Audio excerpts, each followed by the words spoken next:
Bu kalsiyum niyə bu qədər bahadır deyə soruşanlar ekrana yaxın əyləşin. İyonlaşmış kalsiyumu dünyada onsuz da 5 yaxud da ki 6 ölkə istehsal edir və bunun da iyonlaşmış kalsiyum olub eyni şəkildə fermentasiya üsulu ilə əldə edilmişsə, sadəcə bir şirkətə məxsus kalsiyum var, o da ki TN şirkətidir. Bu məhsulun tərkibində sadəcə kalsiyum yoxdur. Toz halındadır. Orqanizmə 98% sovrulur.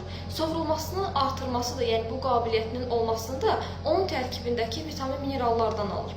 Əgər tərkibində D vitamini, maqnezium, sink, selen, kalium kimi elementlər olmasaydı, o 98% onsuz da sovrula bilməyəcəkdi. İyonlaşmış olması sizin hüceyrənizin də ən xırda zərrəsinin belə həmin o iyon halında olan kalsiyumu qəbul etməsinə görədir. Yəni bu təbaşir mənşəli kalsiyum deyil. Bu iyonlaşmış bioloji aktiv fəallığa malik kalsiyumdur. Ona görə də qiyməti də elə buna əsasən təyin olunur. Bunu biz özümüzdən demirik. Məhsulun qiyməti tərkibinə və verdiyi faydaya görə dəyişir və qiymətləndirilir.